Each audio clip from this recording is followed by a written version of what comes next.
Naam.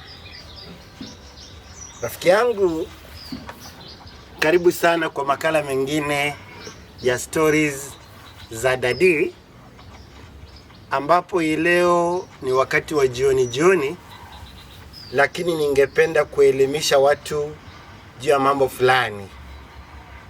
Unajua dunia ina mambo mengi, na ilivyo ni kwamba hapa awali katika ufalme wa Wayahudi, mtu angelifanya makosa, walikuwa na njia tofauti za kuadhibu. Lakini ile adhabu ambayo ilikuwa ni kali sana, ilikuwa adhabu ya mtu kusulubishwa kwa msalaba. Ndio maana hata Kristo Yesu, wakati walipanga kumuua, waliamua kwamba wakafanye msalaba mzito, wakamtembeze safari refu, wakimchapa, kisha waende wakamsulubishe. Basi katika nchi hiyo kulitokea vijana watatu. Hawa vijana watatu walikuwa wa elimu moja, walisoma katika shule moja, wakaenda katika chuo kimoja, na walipokuwa kule chuoni walianza kuingilia tabia ambazo sio njema. Sasa tangazo likapeperusha kila mahali kwamba vijana hao wakipatikana washikwe na wawekwe ndani.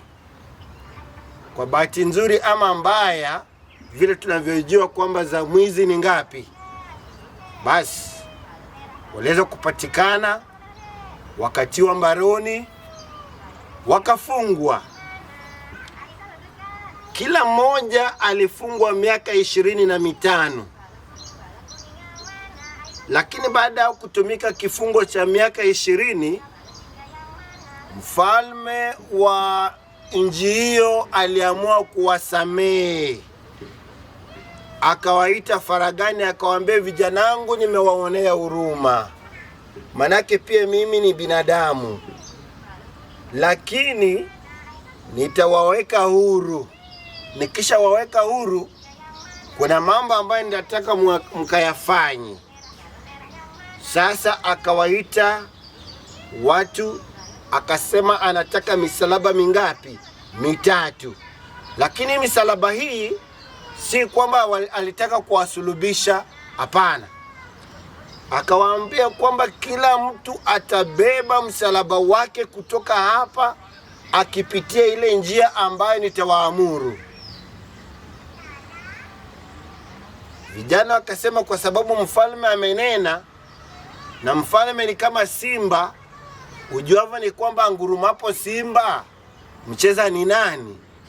Wakati wakaanza safari, wameachiliwa huru, ila kila mtu ameachiliwa huru akiubeba msalaba wake. Baada ya jamaa kwenda, wameenda, mmoja akafika mahali akachoka sana, akasema, hata huku nyuma hakuna watu ambao wananifuata mimi nimechoka. Akautupa ule msalaba. Wakabaki wangapi? 2. Wanatembea huko njiani, kila mmoja anamlaumu mwenzake, wewe ndio umefanya tumepata adhabu ya kufungwa. Mara wana tena tumewekewa uzito wa msalaba. Mambo kama ulifanya. Mmoja akafika mahali akasema, hata mimi kama mwenzangu alitupa msalaba na ndio huyu tunatembea na yeye, mimi ni nani? Huyu msalaba nikautupa, akaurusha, akautupa kabisa. Basi amebaki mmoja ambaye bado anang'ang'ana na msalaba wake. Baada ya hatua moja, hatua 2, wakaenda, wanakutana na watu njiani, watu wanawashangaa, wengine wanawasimanga. Ndio hao vijana ambao walikuwa wamefungwa na mfalme, ndio hao vijana ambao walikuwa naiba, ndio hao vijana ambao walikuwa na wadhulumu wenzao. Basi wakafika kule mbele, wakapata mto mkubwa sana. Sasa hapo ikawa ni kwamba akili ni nywele, kila mtu anazaki. Huyo ambaye alikuwa na msalaba aliamua kuulaza ule msalaba chini, akautembelea juu juu, akavuka ile ng'ambo nyingine, akauvuta na kuweka kando. Hawa walibaki pale, wakakaa pale. Mfalme aliposema kwamba muwafuate, ikiwa mtawapata njiani mkawaue. Wao waliweza kupatikana pale, wakauawa na miili yao ikatumbukizwa ndani ya ule mto. Lakini yule mmoja ambaye alitumia akili zake aliweza kuruka upande ule. Na ukumbuka upande ule, huo ndio upande ambako alikuwa amezaliwa, ni nyumbani kwao. Kule kulikuwa kumepandwa matunda ya aina, matunda yote yalikuwa pale. Ikawa kwamba kwa sababu mfalme alikuwa ametangaza kwamba anawaachilia huru, wamemwandalia dhifa nzuri, wamemwandalia sherehe, kumechinjwa wanyama, waimbaji wanaimba nyimbo, watu wanashangilia. Ikawa kwamba kijana wao amerudi wapi? Nyumbani. Na ametumia nini? Msalaba. Rafiki yangu, katika maisha ambayo tunaishi sasa hivi, kila mtu ana msalaba. Na misalaba hii imewekwa pale kusudi uwe unajifunza na uwe mtu wa kuvumilia. Ona wale wawili ambao hawakuvumilia walifariki, walikufa. Lakini yule ambaye alivumilia na uzito wa msalaba aliweza kufika ng'ambo ile ya pili, akafanyiwa sherehe.